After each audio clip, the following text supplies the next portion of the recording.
So what we're going to do, since we don't have anybody to train with right now for many reasons, one being the worldwide insanity that's going on, I am going to show you some Sinawalli on this bad boy right here. So we're going to start out with some tappy tappy, and they're just going to be very simple. We're going to hold them up in like a V here, and what we're just going to do is we're just going to come out and tap back, tap back. Now, footwork. My main footwork that I like to use when I use my stick work and things to that nature is a heel toe footwork, and we will get into all that later. But as far as the footwork goes, we'll deal with the footwork later. Right now I'm just going to show you the basics of the Sinawalli that we're going to use. So we just have one stick in either hand, left and right. And I'm going to use these at somewhat like a 45-degree angle outward, so we get this V type thing. And we're going to hold it like this here. Now I'm just going to come in with the left, woo-tick, woo-tick. Just like I'm striking. Same thing as a strike. Same thing as a strike. Except now I'm using the stick. So, just like so.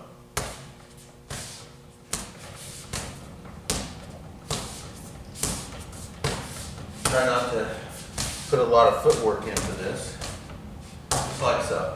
Now, once we get comfortable with this, we're going to start with two strikes. So the left one comes out and strikes to the outside of the body, and then it's going to come around and go to the other side of the body and hit. Now we can go different angles. We can go high, low. We can go high, medium. We can go high, high. It doesn't really matter. Practice them all. But right now I'm just going to strike out. And this is a lot like a Yoko Manucci or an angle strike like here. It's like a number 1 from our basic 12. Then we're going to come around the body, strike down low here. So it's here, here, here, here. We're going to do that on both sides. Simple tappy tapping. Then it's going to go here, here, here, here, here, here, here, just like so. We're just going to practice this.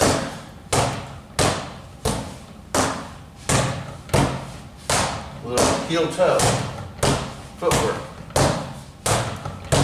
Back to simple tappy tappy. A little more advanced.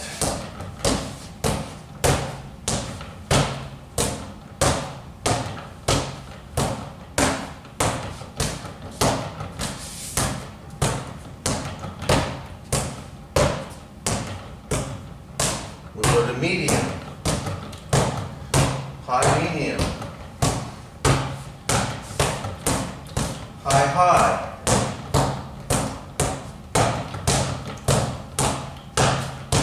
There we go. So work that. The next one we're going to work is the figure 8. And again, you can start on either side, however you want. I generally start from the left side because I'm left side dominant. That's just how it is. Left hand, top, right hand across and under, like so. Again, we discussed the positioning of the sticks, and we're going to start here. And we're just going to do figure 8. You want to start first in a very robotic karate way. That's okay. You can strike down, strike down, strike, strike, just like so. Just remember,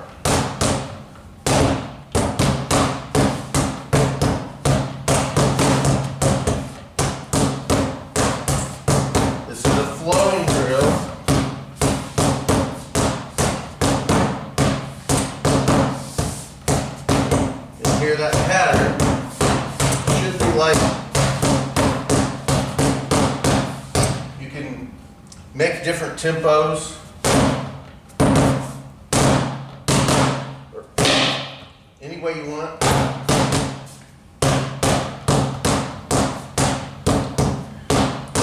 Angle 1, angle 2. Or other side, angle 2, angle 1. Doesn't really matter. So figure 8. Just like so. All right. Once we get figure 8 done, we go from the simple tappy-tappy to the more advanced tappy-tappy.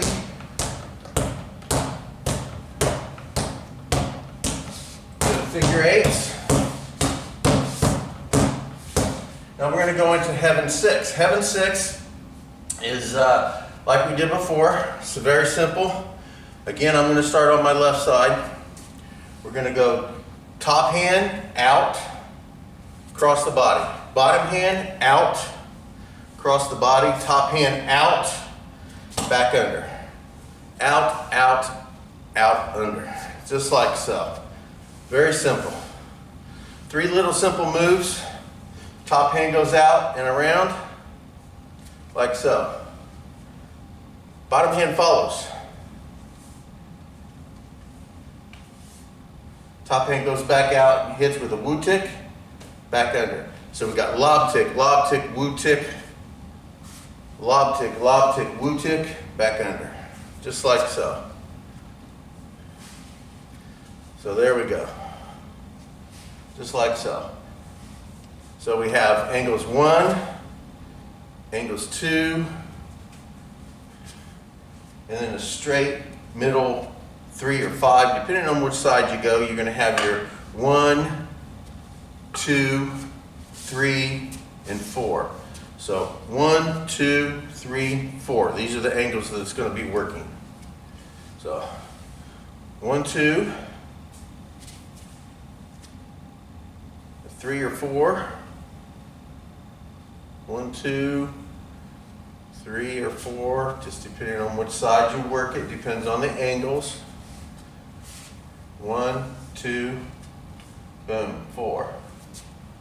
1, 2, 3, 4. So you got 2, 1, 3. Just like so. Just like that. We're just going to work that on here. So we're going to go.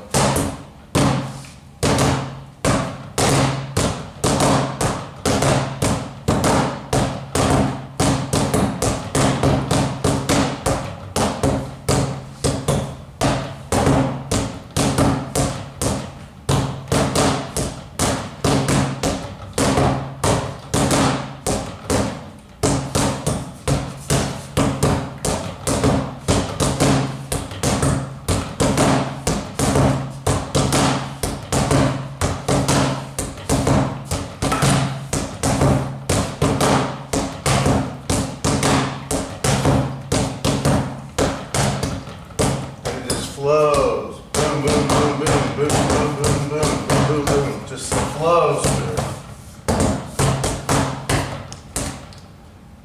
All right, so.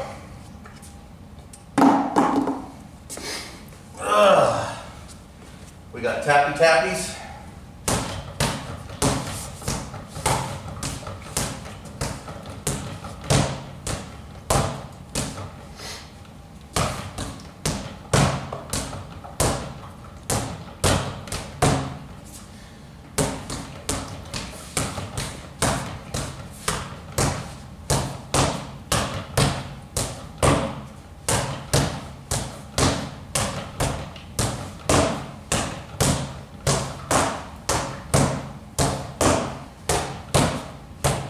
Figure 8s.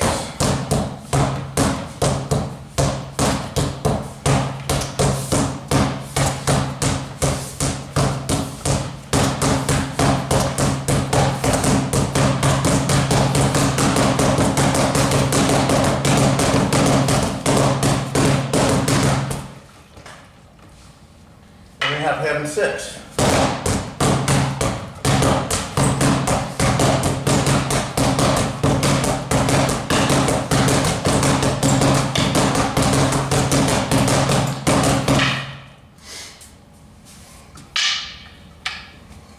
So let's practice some simple tappy-tappy. We can do this 1 or 2 sticks. For right now, let's drop this stick and start it with 1 stick, single stick. Simple here. Just a strike.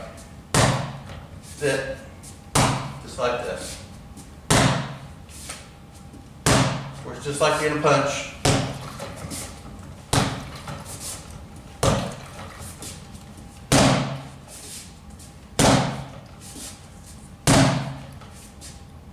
Other side, same thing. Just like you're gonna punch.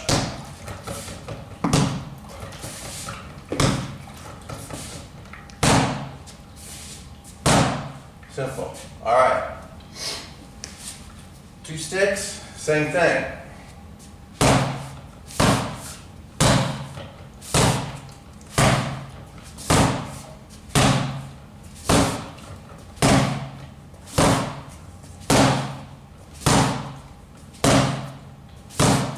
So we can practice that high, medium, and low.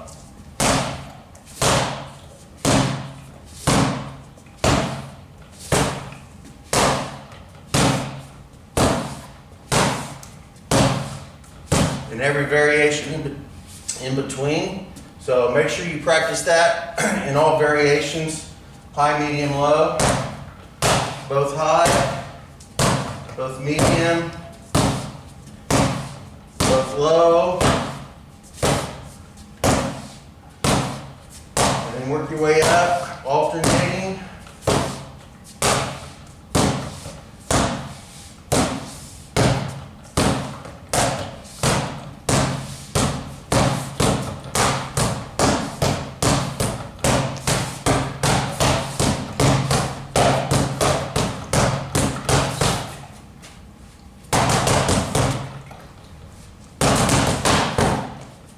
And just keep going as slow as you can.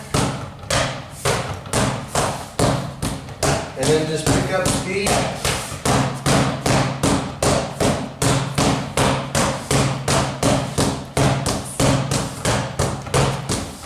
And once you get that, we'll go to the double tappy-tappy.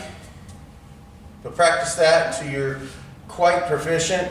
And you've done it as many different variations as you possibly can.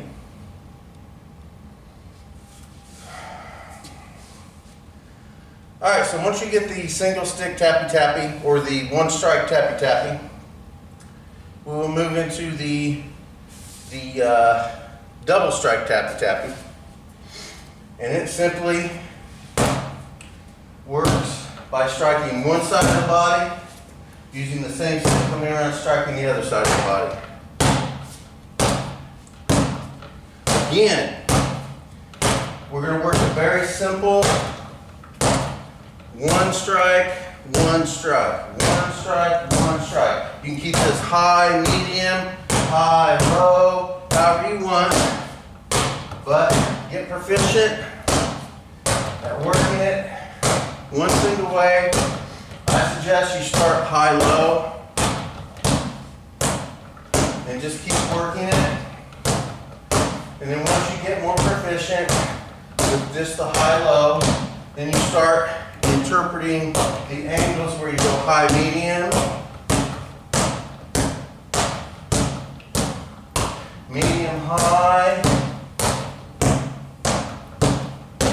and just continue until you get through all your variations. You can go high, medium, high, low, medium, high, low, medium. You just keep working that. So you get very proficient. And then we're going to move into triple strikes. So once you get the single strike tappy-tappy, you begin with the double strike tappy-tappy, and then we'll work into the triple strike tappy tappy, and after that we'll move on to a different version of Sinawalli. Okay, so we have now worked 1 and 2 strike tappy tappies, so now we are going to get into 3 strike tappy tappies. And again, it's all based off of 1 strike. Medium, high, medium, low, and any combination thereof. Then you go into 2. Again, any combination thereof. And now we're going to get into 3 strikes. So we're going to go 1, 2, 3. 1, 2, 3. 1, 2, 3. 1, 2, 3. 1, 2, 3. And just going to work that the same way we did the other tappy tappies.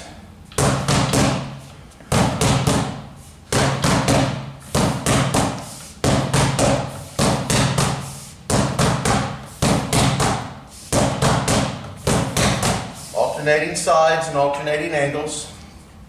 So work those tappy tappy. See, we don't have a training partner, and a lot of people aren't going to have training partners, and we can get around that. I sometimes use, I go outdoors and I use trees. I set up sticks and stuff around the house, tie them to posts. I do all sorts of things to train by myself. Tire dummies, I've created tire dummies and all sorts of things. You also have these bags here that people use to punch and everything. You can also use these. These work very well. So what I'm going to do is I'm going to go through the 8 angles of attack, and I'm going to do it on my uke here, and I'm going to show you. Now, as far as the 8 angles of attack go, the way I describe them are not always necessarily the targets that I'm hitting. This is just a way for you to understand the angles that we're using. And again, you're going to have to imagine this as a person here. This bag is a person. So if you have the imagination to see this bag as a person, you can learn from this video. So what we're going to do, again, the head, arms would be out here, shoulders and legs out this way, all right? So to learn the angles, as I said before, it doesn't necessarily mean these are the actual attacks that we're going to use, but I'm going to describe the body in a manner with these angles that you can pick up on. So angle number 1, and again, I'm coming off of my left side from my left stick. So angle number 1 is going to be on their right side. So we would have this opponent, the uke here, sitting like this. So his right side, his or her right side would be on the same side as my left side. So we are going to go from the shoulder down to the hip, like so. Now that doesn't mean when we strike this angle number 1, we're always striking from the shoulder to the hip. It does not have anything to do with body positioning. It has to do all with the angles that we are going. A right shoulder to left hip, direct line, is a very good angle for you to get this working so you can understand where we're going. This could also go to the side of the head and strike to the side of the head. Same angle. It could go down to the kneecap and strike in the kneecap. Same angle. But for the ability for you to understand and to get these angles, we're going to use certain body parts. So shoulder to hip, 1. Number 2 comes back on the other side, shoulder to hip. So shoulder to hip, shoulder to hip. Now, from the left side, we're going to go straight across the body from the waist, like so. Straight across. Number 4 comes straight back on that same line. Number 5, I'm just going to jab straight into the belly, like I'm going to hit your belly button. Boom, just like so. Now, again, this could go to the face, this could go to the groin, this could go to your kneecap, this could go any position. It could go to your elbow. It doesn't really matter. where you're striking. It's this angle, the straight in angle that we're talking about here. So we got 1, 2, 3, 4, 5. Number 6 pulls back to the opposite side of the body, and this one's going to strike to the face. 1, 2, 3, 4, 5, 6. Number 7, we're going to go from their left side hip up to their right side shoulder, like so. Number 8 comes up the opposite hip to shoulder. So we got 1, 2, 3, 4, 5, 6, 7, 8. 9 comes back down, shoulder to hip. 10, other side, shoulder to hip.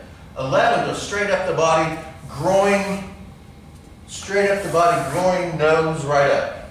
Boom. And number 12 comes straight down. Head, nose, belly button, groin. All right, so here you go. You got 1, 2, 3, 4, 5, 6, 7, 8, 9, 10, 11, 12. There's your basic 12 and the 8 angles. I was doing the 8 angles of attack and I went straight to the basic 12, didn't I? So there's your basic 12. So let's do this one more time. 1, 2, 3, 4, 5, 6, 7, 8, 9, 10, 11, 12, like so. Now, all of these angles derive from the 8 basic angles of attack. All right? So you have 8 angles of attack. Again, I start off on my left side. All of my numbering systems, all of my references generally start as I am holding the stick in my left hand. If you want to reverse it, reverse it. If you want to create something completely new, create something completely new. This is how my reference points work. So if you're looking at a clock, so we have 9 o'clock here. We have around 10 or 11, in between 10 and 11 here. We have 12 o'clock here. We're going to have in between 1 and 2 here, a 3 here. We're going to have like in between a 4 and a 5 here. We're going to have a 6 right here. And we're going to have in between a 7 and an 8 right here as far as your time goes. So these are going to be the 8 angles of attack. Number 1, we just come straight through here like a 9 o'clock, straight across. Okay? Boom. Number 2 angle is this 45-degree angle right here. So we'll come over here so you can see better here. So the 8 angles, we go, 1 goes straight across here, this direction. Number 2 is here.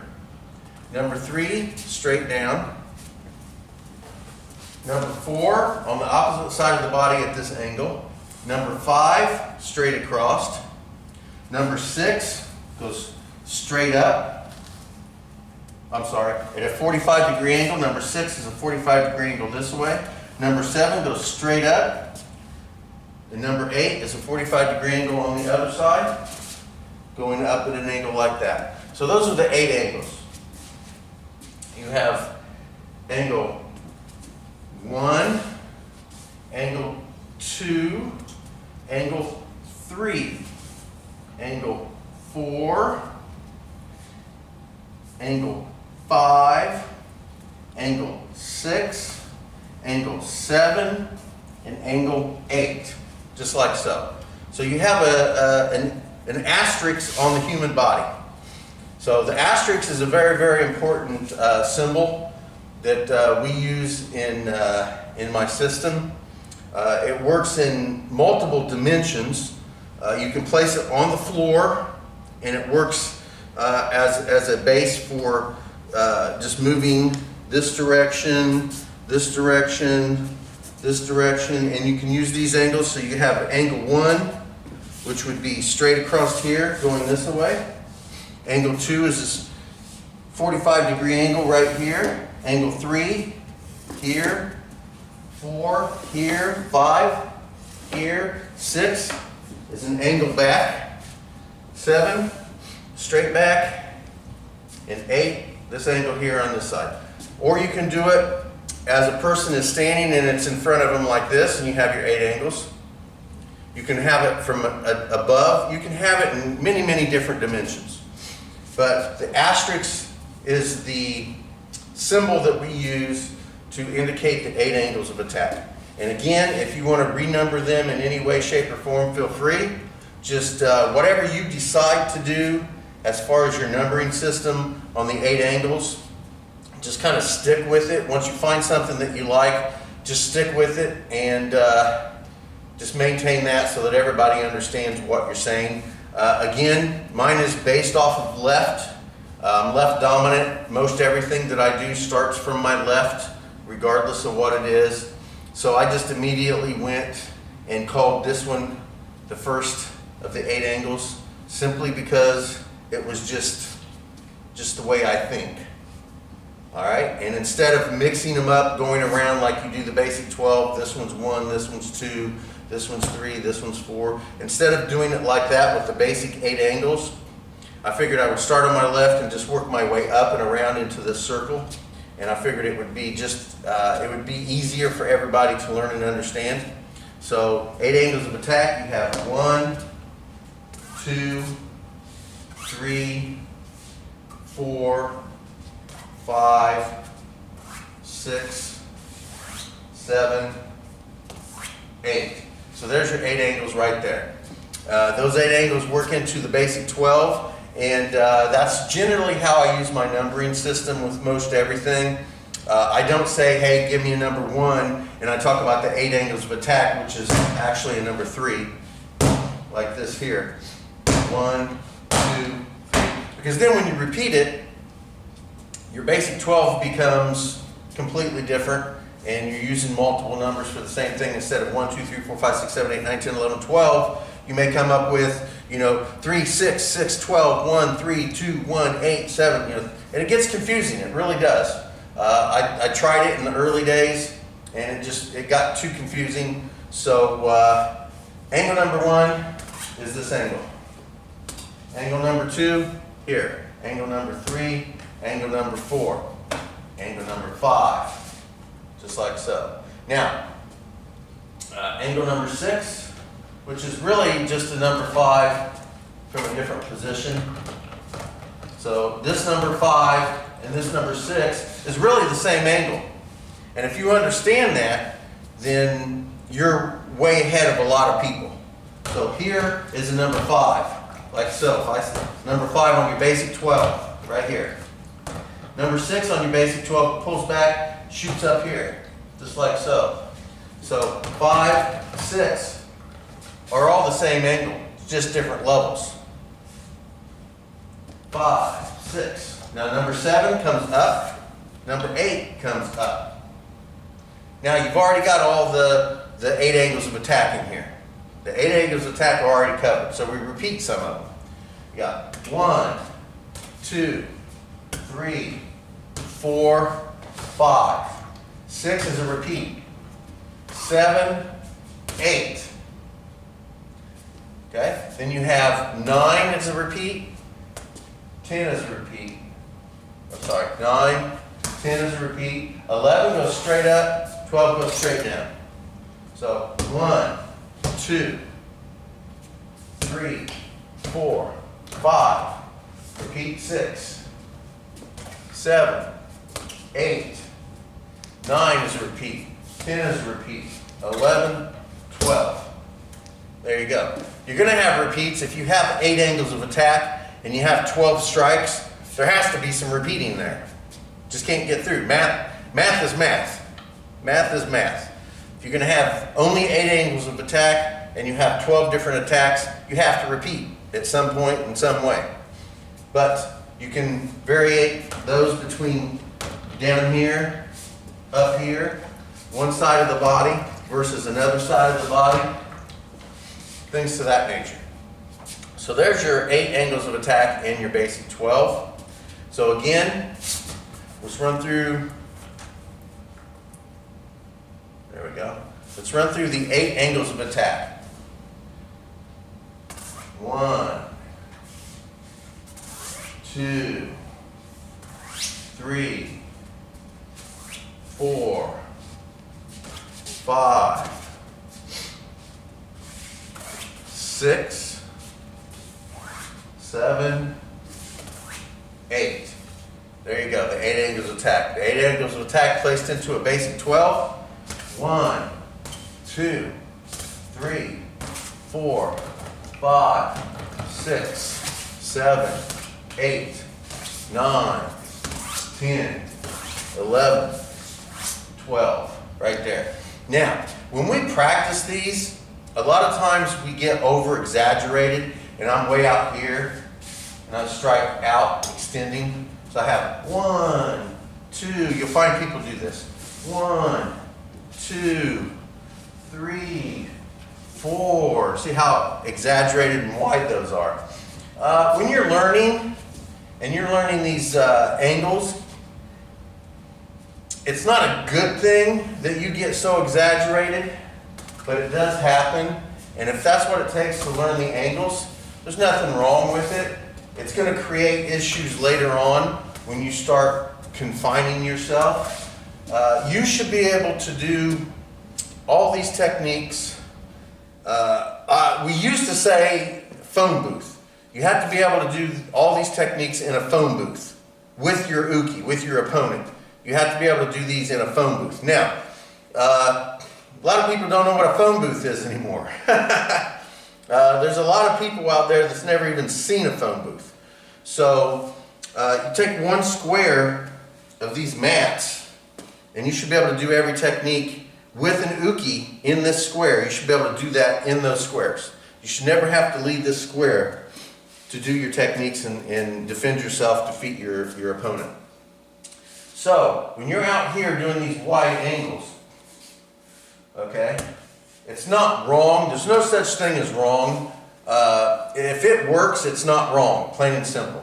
So, if it works for you, it is not wrong. No matter what anybody says, with my personal opinion, it is not wrong. If it works, then it works, plain and simple. It may not be right for someone else. It may not be exactly efficient and perfected for you, but it's not wrong.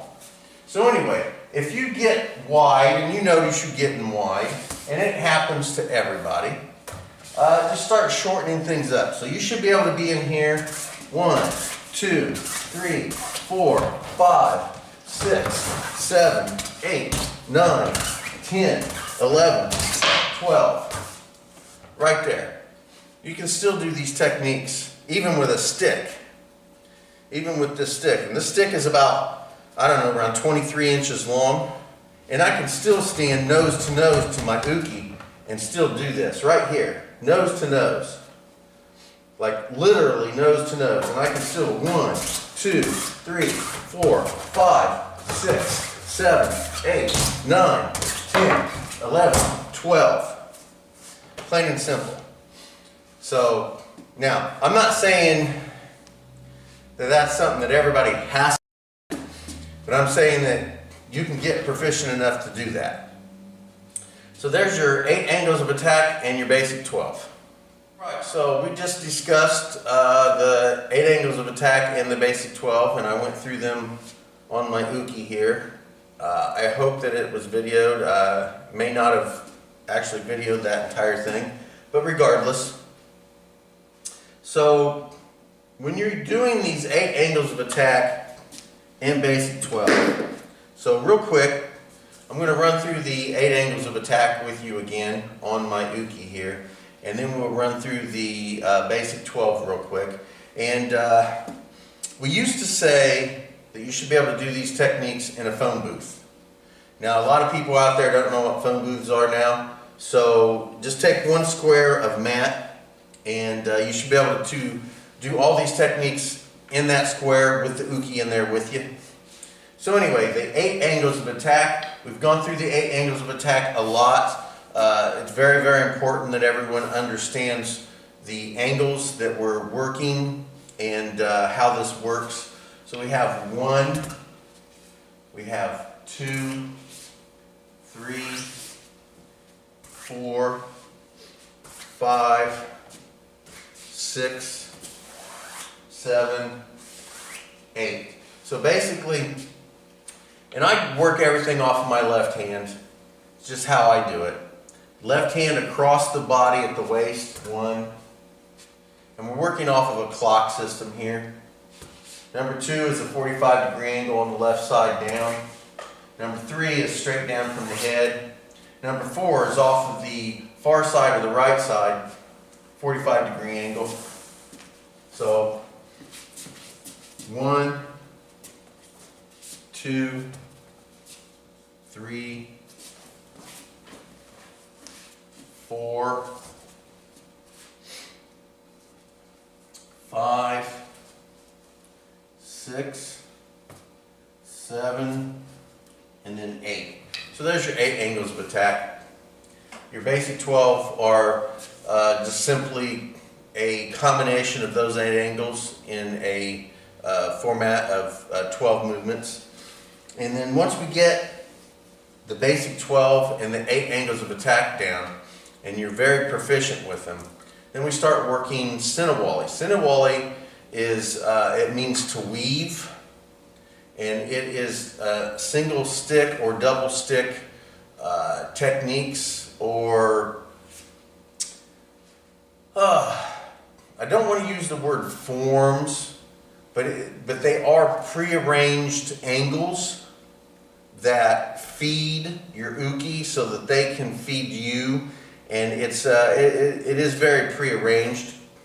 So tappy tappy, single tappy tappy, as we worked before, is just one strike, one side of the body, just like so.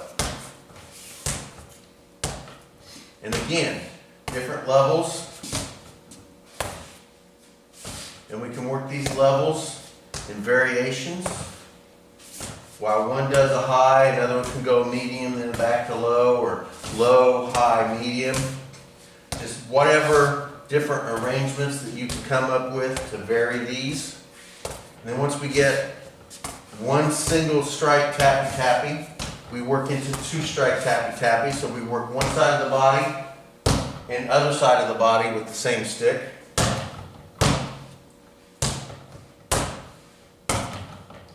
And again, we work different combinations. You go high, low, high, medium, high, high, medium, low, medium, high, low, high, medium, low. You can just vary those as much as you possibly can.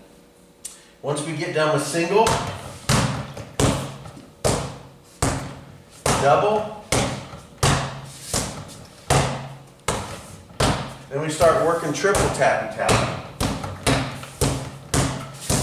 So we go high, medium, low. Or we can go low, high, medium. But we switch sides of the body. High, high, high. And it all varies.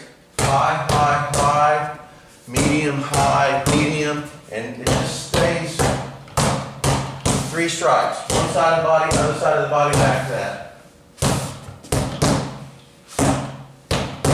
And vary the tempo.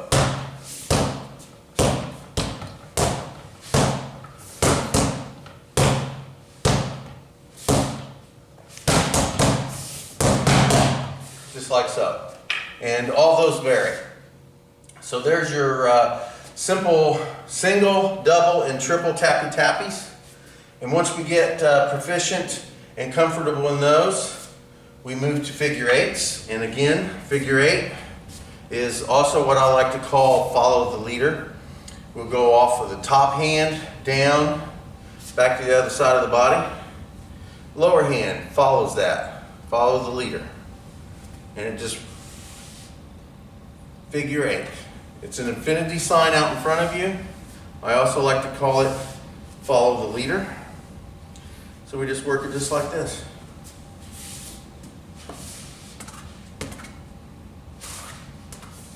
Just like so. Always flowing, not a karate strike, strike, strike, strike. strike, flow, flow, flow, flow, constant flow, just like so. Once we get that, we work into heaven six. Heaven six, again, top hand strikes out at that 45, the Yoko Min. It goes the other side of the body, just like so. Bottom hand follows. So, now top hand strikes out at this vertical 3 or 5 and pulls back in and goes under. So now you're on the other side of the body and it just repeats. Angle, angle, strike out, under. Just like so. Boom, heaven six. Now, again, vary the angle, or I'm sorry, vary the level that you use these at. You can go up, up, low, just like so.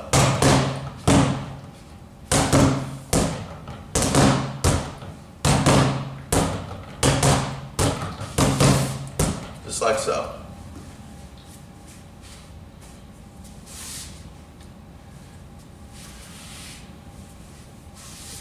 Boom.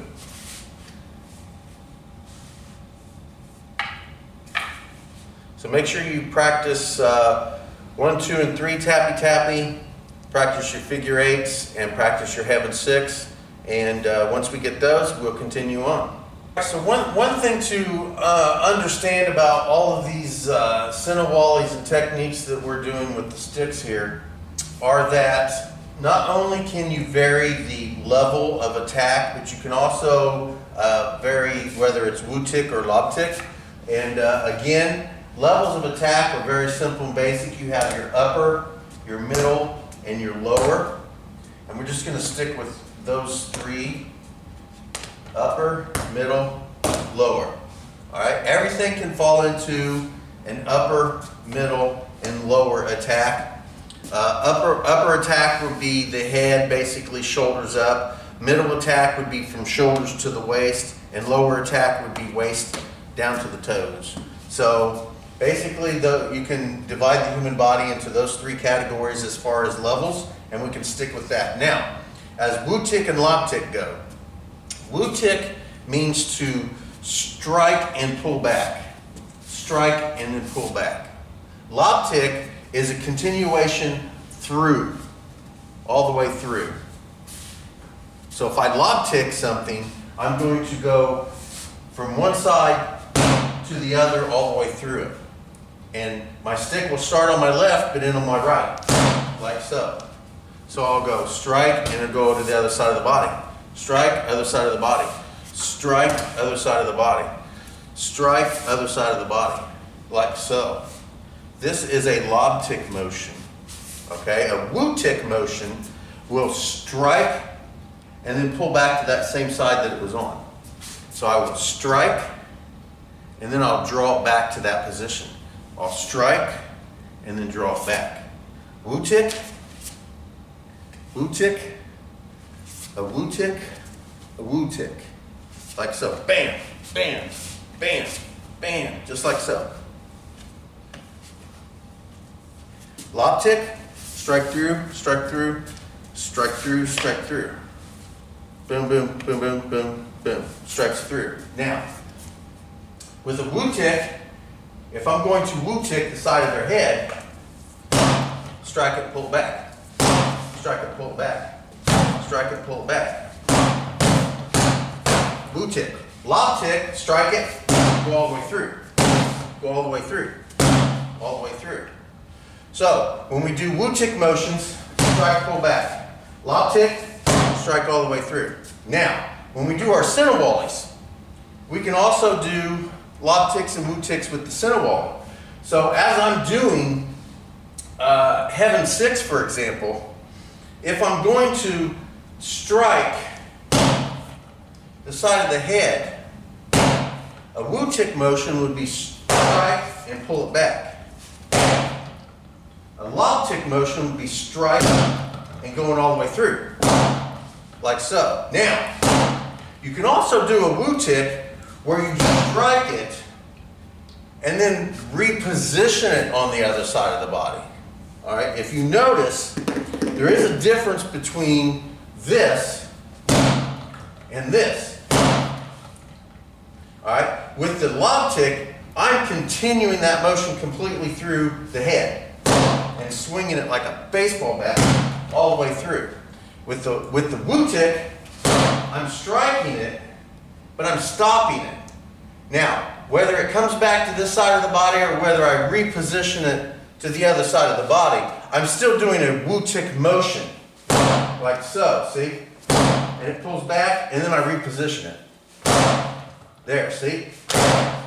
That is a woo tick, even though it's on the other side of my body. This is a lob tick.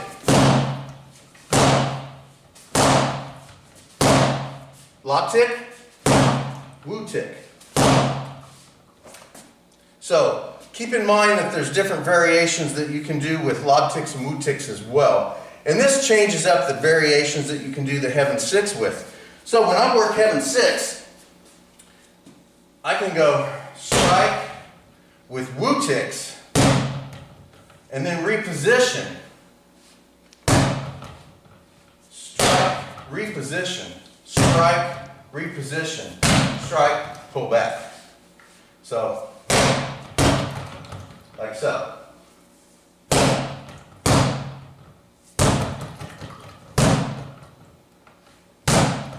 Woo tick, still a woo tick, woo tick, still a woo tick, boom. Lob ticks. That last one was a woo tick, but it's designed to be. Lob tick, woo tick. Lob tick, woo tick. Woo tick, woo tick, woo tick. It's the same techniques, same angles. It's just difference between whether I strike and stop the attack here or whether I continue the attack all the way through. Woo tick, lob tick, woo tick, woo tick, lob tick, still a woo tick, strike it, then I can reposition it over here after. Stop the attack, pull it back, the other side of the body. Woo tick, strikes, goes back to the same side of the body, or it just repositions itself after you stopped it to the other side of the body. Now, I don't move the stick to the other side of the body like so. If I'm going to do a woo tick, you can, but you don't necessarily have to. If I strike here, like so, to the side of the head, I don't necessarily have to pull it back, reposition it to the other side of the body. My body will reposition. I'll use my hips, my footwork, and my movement to reposition me for the stick. I don't reposition the stick. Strike. See how I'm moving like so? My body moves there. See? I don't move the stick. I move my body. Different than this. See how I'm moving? I'm not moving my body, I'm moving my stick. A woo tick to the side of the head and repositioning my stick. A woo tick to the side of the head, but I reposition my body. The stick doesn't necessarily move. It's in the same position. Here, there. I move my body. I use my body more than I use my arms, my legs as individual items, hands, wrists. I use my hips and my footwork to reposition my entire body, and it is not slower. And repositioning, boom, here, bop, like this, instead of going boom and then positioning the stick. I reposition my body. It's all about movement, and movement is important, especially with Zenshin Aiki, my system of martial arts, because Zenshin means the way of the entire body. So we use our entire body instead of just one aspect of it. I don't strike him with just my arm. I'm going to try to do this without moving. I have a hard time. So, see See, this is just striking with the arm, see? I'm not moving. My arm is just striking him. Now my whole body is striking him. See how I use my whole body? I don't have to move my stick. My stick can stay right here. Boom. And I use my body to strike. So I'm using my whole body. I'm not striking with my arm and leaving my body. I'm striking with my body, and my arm just does what the rest of my body does. So this is a very important aspect of Zenshin Aiki, whether it's Aikido, whether it's Jiu-Jitsu, whether it's Kali, MMA, it doesn't really matter what particular format of that I'm working with. Within the Zenshin Aiki, I use my entire body regardless of whether I'm doing Aikido, whether I'm doing stick work, whether I'm doing groundwork. It doesn't really matter. The 4 ranges of attack are kicking, punching, trapping, and grappling. So regardless of where I'm at in that format, I'm using my entire body, not just my arms. I don't punch with my arms. My arms don't punch like this, and it's just my arms punching. My whole body punches. All right, I can keep my hand here, and my whole body is what's moving. My arm is not moving at all. I don't have to move my arm. So my hand sits right here. I don't punch him like this with my arm. See my arm extending out. I don't punch him like that. My hand stays here, and my body, I use my body. If I do a hook, I'm not going to take this arm and throw it out like a hooking motion here and hook him. My hips, my arm stays here. My hips turn, and I hit him with my whole body. I don't just throw this hook like this. So now I'm just punching him with just my arm strength from my shoulder to my hand here. That's all I'm using. But if I do it like this, now I'm using everything, my entire body. So that's another aspect that we'll be practicing endlessly, is using your entire body. And it works especially well with these sticks as well. So, get to practicing. All right, so I teach a little different. I do not teach Aikido. I am ranked. I am a 4th degree black belt in Kijitsukai Aikido, but I do not teach Kijitsukai Aikido. I have spent many years training in Brazilian Jiu-Jitsu. I have no official rank in Brazilian Jiu-Jitsu, so for those of you who are watching, want to get testy, I'm telling you right now, I have no official rank. I'm less than a white belt. By most people's standards. So, and that doesn't bother me a bit, but I've spent many years training in Brazilian Jiu-Jitsu through my MMA career, although I do not have any rank in it. But when I do my grappling classes, I do not teach Brazilian Jiu-Jitsu. I have trained since the mid-'80s with Filipino Kali. And again, I do not teach Filipino Kali. I am not ranked in Filipino Kali, just as I am not ranked in Brazilian Jiu-Jitsu. I have no rank or stature whatsoever in any Kali organization or classes. But what I do teach is my particular interpretations and aspects of what I have learned, and what I have learned works for me. So we'll leave it at that. So Heaven 6 is angle, vertical, pullback, like so. It's high. It's high, hence heaven. Now, there is a Sinawalli called Heaven and Earth, which is exactly the same thing as Heaven 6, except this mid-range or even high. You can strike Heaven 6 like this as high. High, high, high. High. high, high, high, high, high, high. And all the angles are this 45 degree. Here, here, here. Just like so. You can go here, here, here. You can go here, here, here. So it's all this angle here at this 2 and 4, 1 and 2. I'm sorry, this 1 and 2 here. It can, all the angles can strike here. Now, that's heaven 6.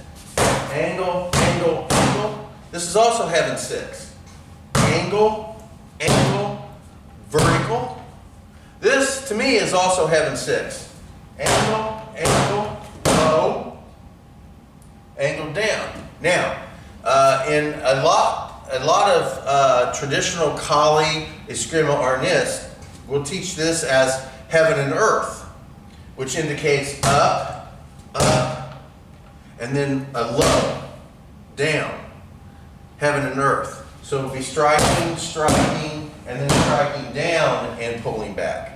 So striking, striking, striking down and pulling back. All right, that's also considered heaven and earth, Sinawalli. Now you can interpret that as heaven and earth simply because you're going up, up, down, up, up, down, if you want. You can also consider this just heaven 6, different variation. You go this angle, you got this angle, and then you got straight in here and pull back. That's still heaven 6 to me. So you can go up, up, up, up, middle, pull back. You can go up, up, pull back. So your here is up, up, up, pull back. Still heaven 6 to me. Up, up, down, pull back. Up, up, down, pull back. I can still consider this heaven 6. It is called heaven and earth, but it just doesn't really matter to me because of the angles are the same for the most part, and the levels are just changed. That's all. Upper, middle, lower. So you can have an upper heaven 6. You can have a middle heaven 6. And you can have a lower heaven 6. Or you can call that heaven and earth. It's just entirely up to you. So we go up, up, up, back. Up, up, up, back. Heaven 6. We can go up, up, middle, pull back. Up, up, middle, pull back. Heaven 6 to me. Up, up, down, pull back. Up, up, down, pull back. I can still consider that heaven 6, or you can call it heaven and earth. It's just entirely up to you and your preference. So we have 1, 2, and 3 tappy tappies, figure 8s, heaven 6, and heaven and earth. So let's practice those. Another thing you can play with is adding a little bit to heaven 6, and it becomes heaven 10, or any other thing like this. So what we're going to do is with heaven 6, it's an upward strike and an angle. So we're using angles 1 and 2. These V's are really the angles that we're using. This X here, we're going to use the top, this angle, this angle. Now, I do tend to like to add this upward, come down, this upward, come down. I like to add this vertical for my heaven 6. But it also works with this upward angle. Upward angle, upward angle, upward angle, pull back. Upward angle, upward angle, upward angle, pull back and under. So, across, across, and under. So that's heaven 6. Okay? Now, a heaven 10 is the exact same thing, except when I strike, I pull it back to the same side, strike again, pull it back, then I strike through, strike out. So we got 1, 2, 3, 4, 5. 1, 2, 3, 4, 5. 1, 2, 3 is heaven 6. So we got 1, 2, 3.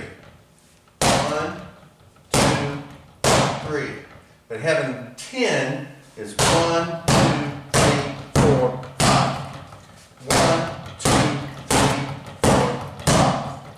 1, 2, 3, 4, 5.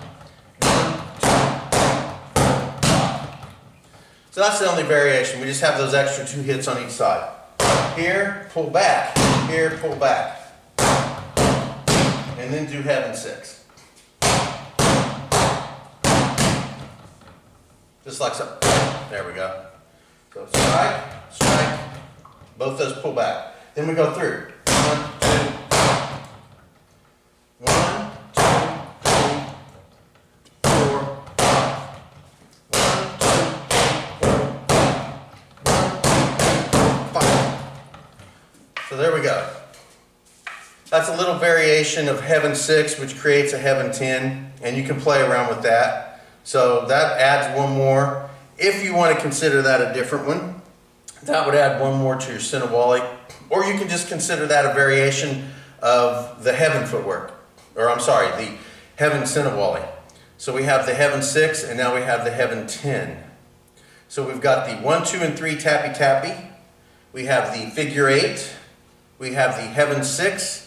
We have the heaven and earth. And now we have heaven 10. So let's continue on with the next one. So you have a heaven 6, which are angles 1 and 2 pointing up. 1, 2, 3, 4, 5, 6. So that's heaven 6. So you can do the exact same thing, and you can have an earth 6. So you go down, down, down, and back. So you go down, down, down, back. Down, so down, down, down, back. 1, 2, 3, back. 1, 2, 3, back. 1, 2, 3, back. So that's an earth 6. So you go down, and the other side, down, other side, down, and back. That's 1/2 of earth 6. 1, 2, 3, and back. 4, 5, 6, back. 1, 2, 3. 1, 2, 3, back. 1, 2, 3, back. 1, 2, 3, back. 1, 2, 3, back. So you have a heaven 6. 1, 2, 3, back. 1, 2, 3, back. You have an earth 6. 1, 2, 3, back. 1, 2, 3, back. There you go. So work that one as well. All right, so let's work some of these in midair and give our uke back there a little bit of a rest. So we have single tappy tappy.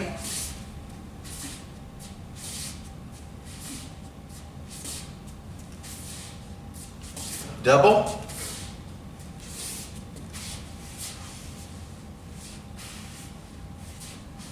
Using heel toe. Then we got triple.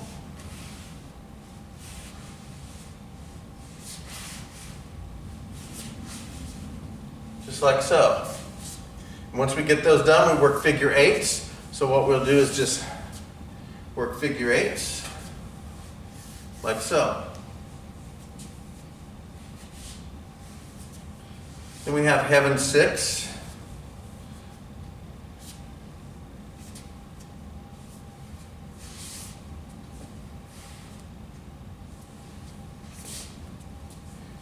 Again, you can work this with a upper, upper, upper, upper, upper, upper, or you can work it middle, upper, upper, middle strike, upper, upper, middle strike. Either one does heaven 6, keeping the stick angled up, creating the heaven part of this heaven 6, and 3 techniques on either side, making 6. So now we have heaven 6. And again, I like to vary it a little bit and create this middle strike. And you can also angle that up a little bit, but be in the middle of it instead of being up. Then you have your heaven and earth, which is a heaven 6, but the last strike, up, up, down, up, up, down, up, up, down.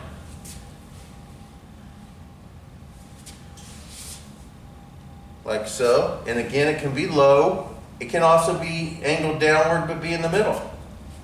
So you can go up, up, angle the stick down, but still be in the middle of the body. So you can go up, up. The stick is pointed down, but I'm hitting in the middle of the body. You can go up, up. The stick will be hanging down, but I can hit the top of the body. Still heaven and earth.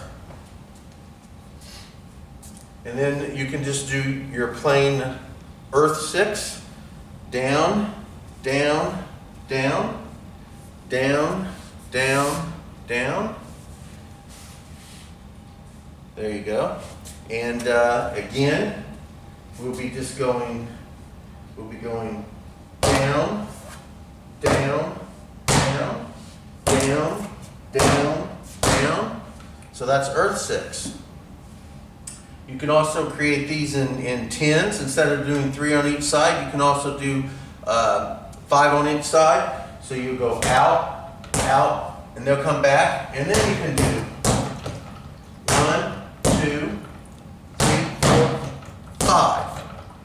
You can do that with heaven 6 and with earth 6. And you can create heaven 10 and earth 10 with those as well. So we're going to practice all those. And when you get proficient, we'll move on to the next one. So we have the basis of a very good practice with our Sinawalli now.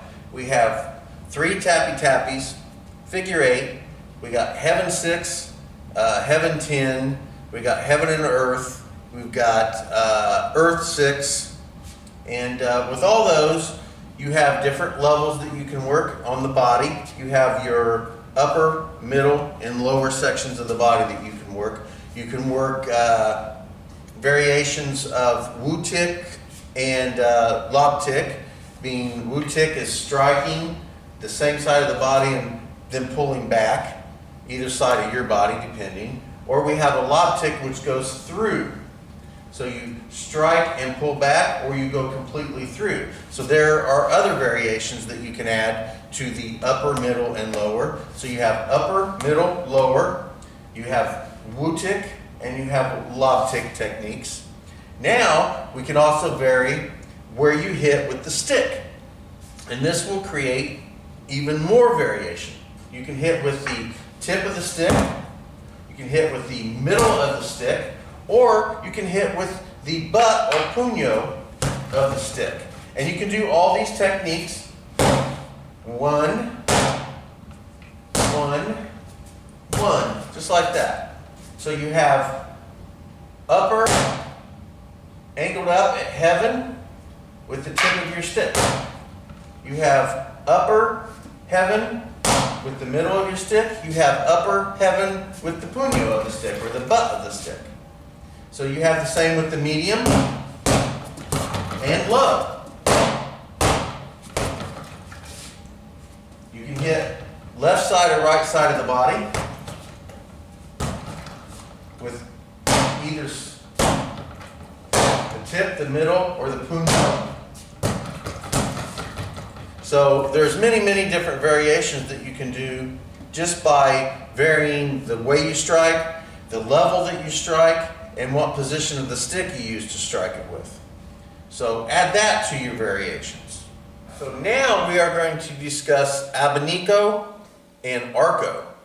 So abanico is a wing movement, and arco is a okay. With abanico, it's a wing movement that goes horizontal, and arco is vertical. So abanico translates into wing, and it is a horizontal movement, and arco is a vertical twisting movement. So with abanico, we are going to hold the stick as normal. We are going to put the puño, or the butt, towards the uke, like so, and we're going to keep it on a horizontal plane to ourselves, above our heads. Now all we're going to do is attempting to use very little movement of shoulder and elbow. It's a lot of wrist movement. We're going to set it on one side of the head. And all we're going to do is flick it to the other side of the head, like so. Just like this.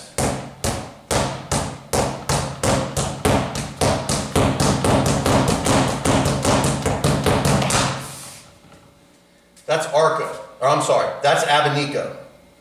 Abanico is a horizontal strike of both sides of the body. Like so. Here, here, here. Again, you can strike different positions on the stick. I prefer to strike with the tip of the stick when I do abanico. Different levels. You can go upper, middle, lower. This is called abanico. And I like to go out in the woods and do this with trees. Now, there's another, well, let's do abanico here. So from here, the positioning of the stick is like such. Now, what we're going to do is we're going to point the stick towards uke. The front of the stick, the pointy end, the dangerous end, it's all dangerous.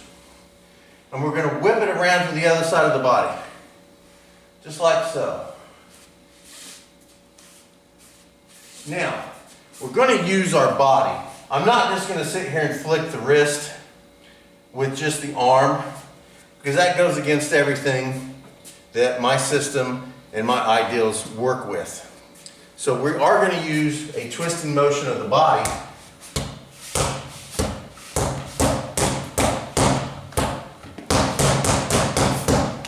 Like so. So that's abanico. Now arco is a horizontal, or I'm sorry, a vertical twirl going down or going up the body. So if I'm going to do an arco, I will roll the stick down. The tip will go outside, roll up, come down like so. Just like so. Going down, going up. Going down, going up. This is arco.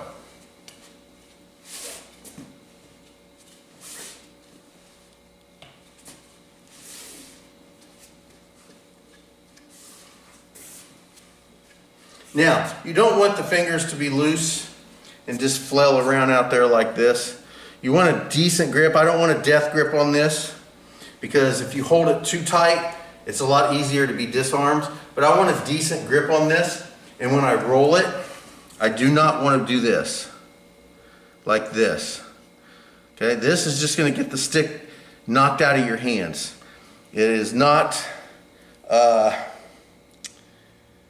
I don't think it's productive training when you learn to do it like this, because all somebody has to do is hit the stick and away it goes.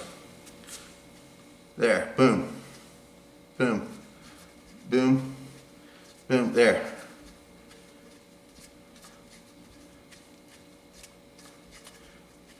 Arco, abanico.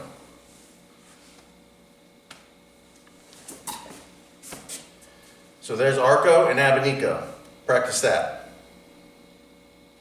practice abanico, there's different variations, different ways you can do this. Well, a tree, a pad of some sort, a standing punching bag of some sort.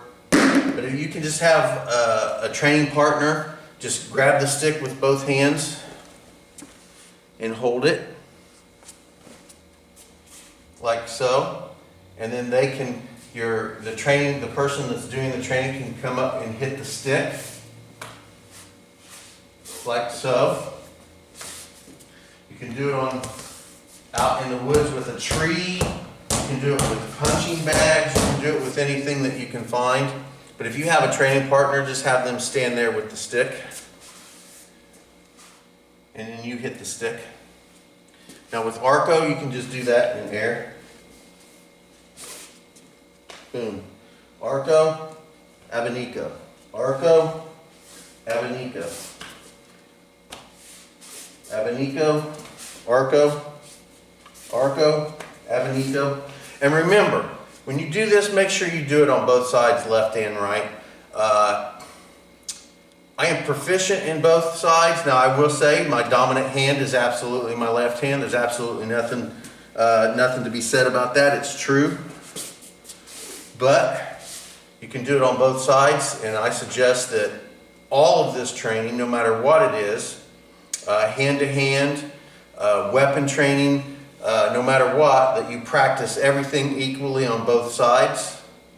And let's practice that. We're going to move on to deflections.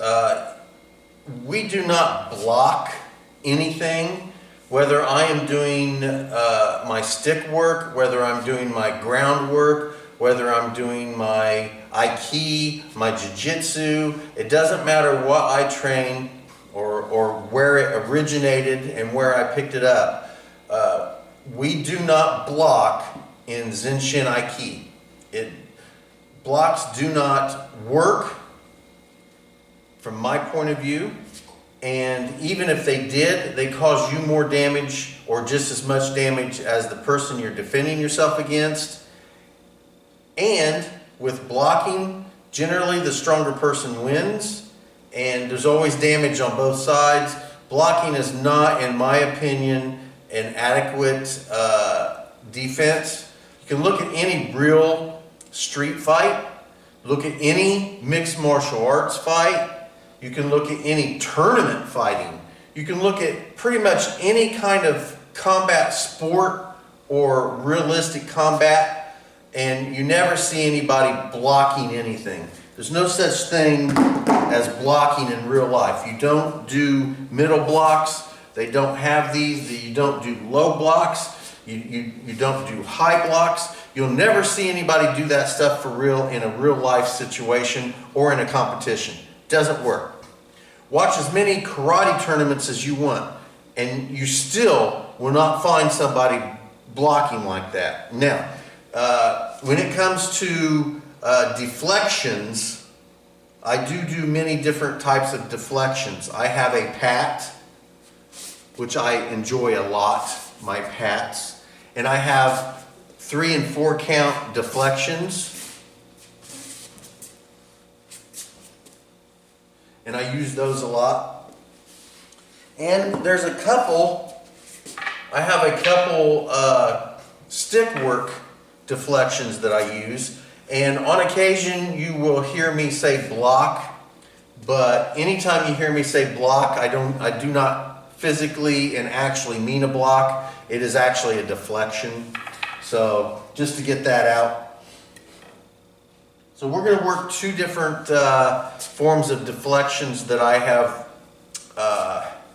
learned from the Filipino Kali style that I trained with for many, many years. You have a roof block, which is not a block, it's a deflection. So I should say a roof deflection. But I was trained, when I was training back in the early 80s, they called it a block.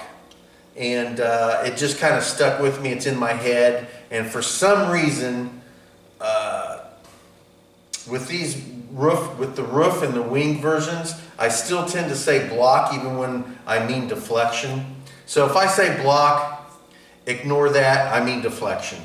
So we're going to do a roof deflection. Have to think about it when I say deflection. And basically what it's going to be, and let's see if I can't do a little balancing act here. Let's just suppose that we have a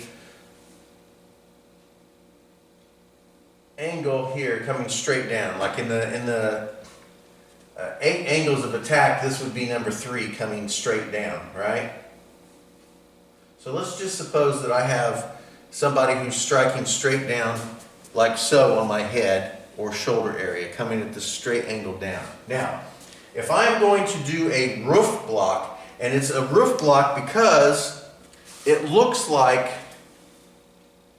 the angle of a roof, like so. Now I have a checking hand here, which I also use my whole body, so I'm using my arm as a protection here to help support, and my checking hand comes out to help deflect and stop movement from hitting me. So it goes like this.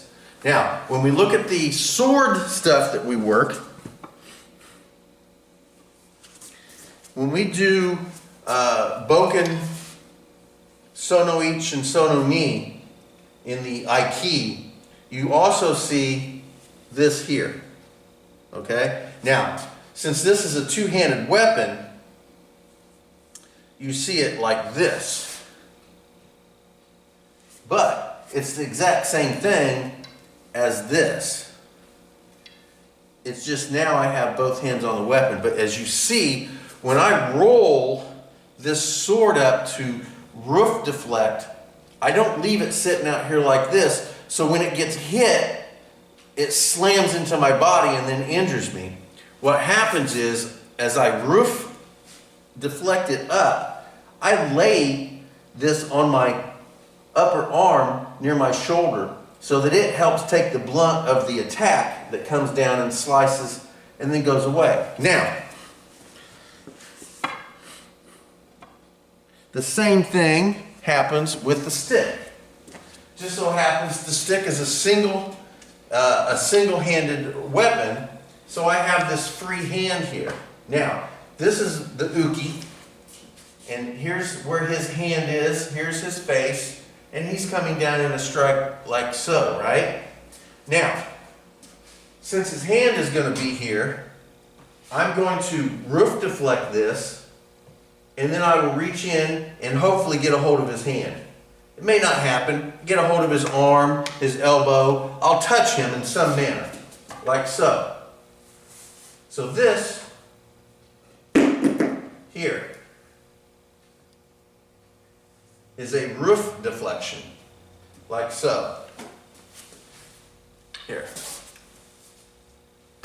Now, if I have it in my right hand, it'll be off my left side, like so. Okay? Now, in karate, you see a lot of this. Now, people tend to think this is an upper block like this, right? It is not necessarily that. You could have a weapon here and it's deflecting. So you have a lot of this in martial arts, and people don't necessarily understand exactly what they're doing all of the time, but there are interpretations of everything. So when I see someone in karate doing this, okay, the first thing I think of is this roof deflection type thing here, right here. Now, this is not necessarily this upper block like people claim that you're doing an upper block, right? It's this. So you're really deflecting with a weapon. Now, this hand here comes out and can grip and do all other sorts of wondrous things. But you have your roof deflection, like so. Now, you also have a wing deflection. Now, roof deflection will take the weapon to the opposite side of the body, like so, here. Okay? Now, a wing will keep it on the same side and it'll roll out like this. Here. Now, again, you see martial artists and karate trainers and practitioners do this a lot, right? And you can say, okay, well, this is like an uppercut, maybe, like so. And this hand here is blocking maybe a knee that comes in. Or you could be doing a middle block. You can see this at times, like this. And in my kids' karate class, I have a form that does this, like so. Now this can also be from the 3 count deflection, like so. But it also can be working as a wing deflection, here. So you have a weapon in your hand and you are wing deflecting it away. And this hand is here to check. Sometimes it can go here, you know, you'll find it sitting here, but it can come out here like this. So this is also a wing deflection. Doesn't have to be a middle block. There's really no such thing as a middle block. You're never going to see somebody middle block something like this. It's a wing deflection, amongst many, many other things. It can be countless things depending on what you see. But for this interpretation, you see the wing block right here. Now, what happens is, and the weapon has to be more at this level. So you come in and you're here. So it's shooting in at a number 5. And when you're doing the strike here with the basic 12, you have this number 5 which goes straight in like so, see? Just like this. You have 1, 2, 3, 4, 5, right?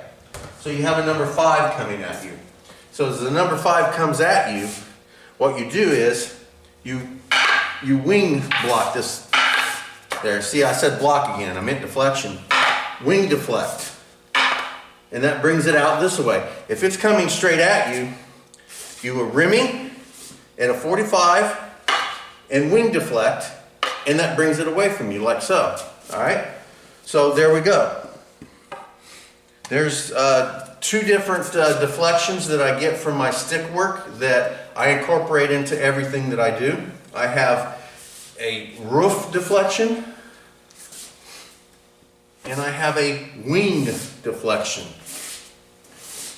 Again, if you train in a karate form or some sort of style that is in that area, look at some of your katas and you'll see these moves. You'll see these moves.